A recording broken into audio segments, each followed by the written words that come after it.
Ramadan,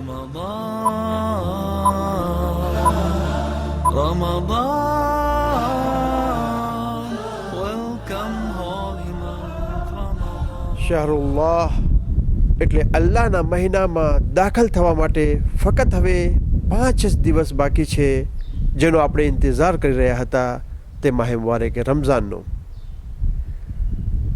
ખોજા TV તરફથી તમામ દર્શકો, તમામ જોનારાઓને ઇસ્તેકબાલે માહ મુબારક રમઝાનના આ ખાસ પ્રોગ્રામમાં ખુશ આમદેદ કહેવામાં આવે છે અને તમામ લોકોની સેવામાં સલામ પેશ કરવામાં આવે છે. અઉઝુ બિલ્લાહિ મિનશ શૈતાનિર રજીમ. બિસ્મિલ્લાહિર રહમાનિર રહીમ. અલ્હમ્દુલિલ્લાહિ રબ્બિલ આલમીન. અસ્સલાતુ વસ્સલામુ અલા રસૂલિહિલ કરીમ વ આલિહિત તય્યબીન અત્તાહિરીન. અમ્મા બઅદ. قال الإمام السجاد عليه السلام: السلام عليك يا شهر الله الأكبر ويا عيد أوليائه.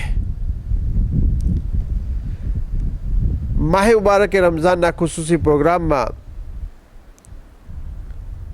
અલગ અલગ મૌઝૂ પર આપણે ટૂંકના અંદર વાત કરીશું, ગુફ્તગુ કરીશું. સૌથી પહેલાં આપણે એ જોઈએ કે આ માહ મુબારક રમઝાનની ફઝીલત શું છે, એની અઝમત શું છે, એનું મહત્ત્વ કેટલું છે. આ એ મહિનો છે કે જેમાં આપણા ઇમામોએ આ મહિનાને સલામ મોકલાવેલા છે. સલામ કોઈ ઇન્સાનને મોકલવામાં આવે, કોઈ હસ્તીને મોકલવામાં આવે, પરંતુ આપણા ઇમામ આ મહિનાને સલામ મોકલાવે છે. મતલબ કે આ મહિનાના અંદર એવી ખુસૂસિયતો, એવી અઝમતો, એવી બુલંદીઓ છે કે જેને ઇમામ પણ સલામ કરી રહ્યા છે. માહ મુબારક રમઝાન આ એ મહિનો છે કે જેના અંદર ઇન્સાનના જે તરબિયત કરવાની શરૂઆત થાય છે, એ માહ મુબારક રમઝાનથી શરૂઆત થાય છે. આ માહ મુબારક રમઝાનના વરસને પણ અવલિયાએ ખુદા નવું વરસ ગણે છે. ખુદાના નેક બંદાઓ આ વરસને નવું વરસથી શુમાર કરે છે. ઇન્સાનને પોતાને સુધારવા માટે, પોતાની ઇસ્લાહ કરવા માટે, પોતાને તબદીલ અને ચેન્જ કરવા માટે આ માહ મુબારક રમઝાનની શરૂઆતને એક નવું વરસ શુમાર કરે છે. શું છે માહ મુબારક રમઝાન? માહ રમઝાન એટલે ખુદાના મહેમાન થવાનો મહિનો. આ મહિનો એ છે કે જેના અંદર બંદા મહેમાન અને અલ્લાહ મેઝબાન છે. જ્યાં કોઈ મહેમાનીમાં જાય તો મહેમાનોની અમુક શરતો હોય છે અને મેઝબાનીની પણ કંઈક અમુક શરતો છે. કોના ત્યાં મહેમાન છે? મહેમાન, બંદો, મેઝબાન અલ્લાહ સુબહાનહુ તઆલા.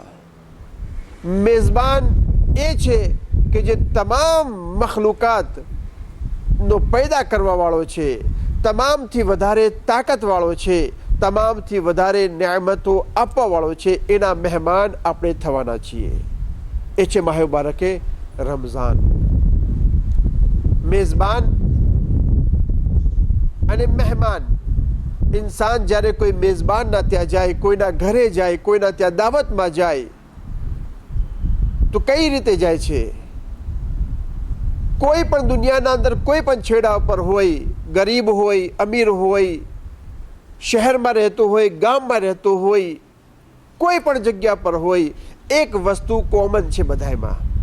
એક વસ્તુ બધાયના અંદર સરખી સરખી છે અને એ સરખી એ વસ્તુ છે કે બધાએ જે કોશિશ કરતા હોય છે જ્યારે મહેમાનીમાં જાય, પોતાના કપડાં સાફ હોય, પોતાનો ચહેરો સાફ હોય, પોતાના જે છે શરીર ઉપર એવી કોઈ વસ્તુ ન હોય જેનાથી મેઝબાનને ખરાબ લાગે યા મેઝબાનના ઘરને ખરાબ થઈ જાય. તો આપણે જોઈએ, આપણે જ્યારે અલ્લાહના મહેમાન થવાના છીએ તો જ્યાં અગર અલ્લાહની અપાર નેમતોનું દસ્તરખાન બિછાવેલું છે, જ્યાં આગળ સુફરા ઉપર જાત જાતની નેમતો સજાવેલી છે, તો જ્યારે આપણે ત્યાં આગળ પહોંચીએ તો આપણને એવું કઈ રીતે જવું જોઈએ કે જેથી આપણે જે બુલંદ, આલી, અઝીમ, સૌથી બહેતરમાં બહેતર તે મેઝબાનના ત્યાં આપણે પહોંચી શકીએ.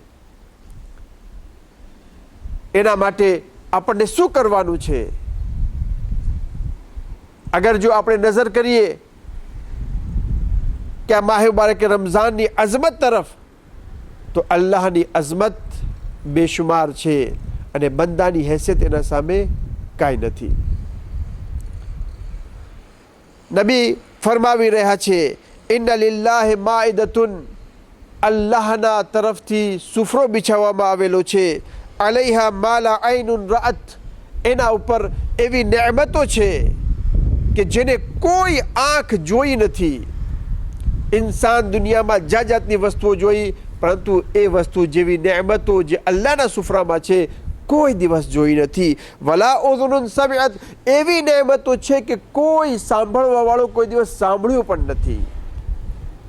અલ્લાહના ત્યાં એવી નેમતો છે. વલા ખતર અલા કલ્બિન બશર, કોઈ દિવસ ઇન્સાન વિચાર પણ નથી કર્યો. અલ્લાહ સુબહાનહુ તઆલાના ત્યાં એવી નેમતો છે.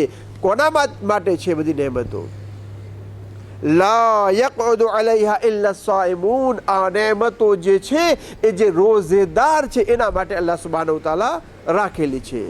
એટલે માહ મુબારક રમઝાન, અલ્લાહ મેઝબાન, બંદો મહેમાન છે. આની અઝમત માટે માહ રમઝાનની જોઈએ કે શું છે એની અઝમતો. માહ રમઝાન એ મહિનો છે કે જે નફ્સ ઉપર કંટ્રોલ કરવાનો મહિનો છે. બીજા મહિનાઓના અંદર, બીજા દિવસોમાં તમે સામે જમવાનું હોય તો તમે કંટ્રોલ નહીં કરી શકો, પીવાનું હોય કંટ્રોલ નહીં થઈ શકે, પરંતુ આ માહ મુબારક રમઝાનમાં સામે વસ્તુ હશે, ગુનાહની વસ્તુ હશે, જમવાની વસ્તુ હશે, ઇન્સાન પોતાના નફ્સ ઉપર કંટ્રોલ કરે છે. તો ખુદાવંદે આલમ આ માહ મુબારક રમઝાનના અંદર ઇન્સાનને કંટ્રોલ કરવાનું શીખાવે છે. માહ મુબારક રમઝાન જેના અંદર આસમાની કિતાબો નાઝિલ થઈ છે. પહેલી તારીખમાં સુહુફ ઇબ્રાહીમ, 6ઠ્ઠી તારીખના અંદર તૌરેત નાઝિલ થઈ, 12મી તારીખમાં 12મી માહ રમઝાન મુબારકની તારીખમાં ઇંજીલનું નુઝુલ થયું, અને 18 માહે મુબારક રમઝાનની તારીખમાં ઝબૂર નાઝિલ થઈ છે. અને શબે કદ્રમાં અલ્લાહ સુબહાનહુ તઆલા પોતાની અઝીમ, મુબારક, શફા આપવાવાળી, હિદાયત આપવાવાળી એ કિતાબ કુરાને મજીદને નાઝિલ કરેલી છે.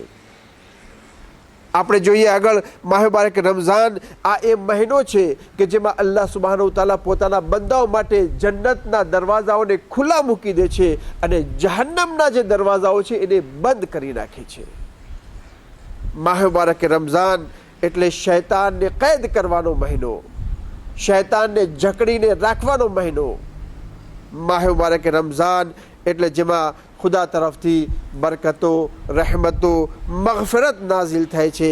માહ રમઝાન એટલે તમામ મહિનાઓથી બહેતર, તમામ મહિનાઓમાં સૌથી શ્રેષ્ઠ, તમામ મહિનાઓ કરતાં સૌથી અઝમતવાળો મહિનો.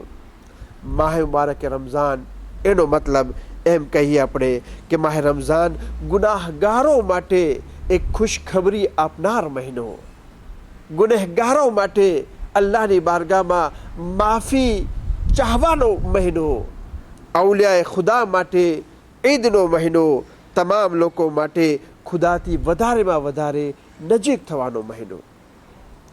માહ મુબારક રમઝાન આ એ મહિનો છે કે જે મહિનામાં ઇન્સાન બીજા દિવસોમાં જે એક દિવસના અંદર ઇબાદત કરે છે એનો સવાબ જે છે, ને આ મહિનાના અંદર અગર કોઈ ઇબાદત કરે તો 1000 મહિનાઓથી જે બહેતર રાતો છે, આ મહિનામાં અગર કોઈ શબે કદ્રને હાસિલ કરે તો એટલો સવાબ એને મળે છે. આ મુબારક માહ મુબારક રમઝાન આ એ છે કે ઇન્સાન વિચાર કરે, ફિક્ર કરે, ગૌર ફિક્ર કરે કે આખા વર્ષમાં શું કર્યું અને આખા વર્ષમાં શું ખોયું. હિસાબ કિતાબનો મહિનો. કેટલું મેળવ્યું અને કેટલું ખોઈ નાખ્યું. અગર જો મળ્યું હોય તો ખુદાનો શુક્ર કરે અને વધારે મળે એ રીતે દુઆ કરે, અને ખોઈ નાખ્યું હોય, ગુનાહ થયા હોય, ભૂલો થઈ હોય, ખુદાની બારગામાં પોતાની પેશાનીને જમીન ઉપર રાખે, પોતાની પેશાનીને રાખે અને અલ્લાહની બારગાહમાં તોબાને ઇસ્તિગફાર કરે. માહ મુબારકે રમઝાનની અઝમતમાં આપણે એટલું જ કહી શકીએ કે આ માહે કુરઆન, માહે દુઆનો મહિનો, કુરાન મજીદની તિલાવતનો મહિનો, નેકીઓ હાસિલ કરવાનો એવો મહિનો છે કે જેનો અજર, એનો સવાબ ખુદાવંદ આલમ અનેક ગણો અતા કરે છે. જ્યારે આપણે આ સમજી લીધા કે માહે મુબારક રમઝાનની શું હેસિયત છે, કેટલી અઝમત છે, નબીઓ અને ઇમામો અને કેટલી તાકીદ ફરમાવેલી છે, હવે આપણે જે આ મહિનાના અંદર આપણે દાખલ થવાનું છે એની તૈયારી માટે આપણે કઈ રીતે તૈયાર થઈ શકીએ, કઈ રીતે પોતાને તૈયાર કરીને ખુદાની આ અપાર નેમતો, રહેમતો, મગફિરતોને હાસિલ કરી શકીએ. બસ આપણે જોઈશું બીજા દર્શના અંદર કે આપણે અલ્લાહના મહેમાન કેવી રીતે થઈ શકીએ. વસલ્લલ્લાહુ અલા મુહમ્મદિન વ આલિહિ Ramadan, welcome holy month Ramadan, Ahlan Ramadan.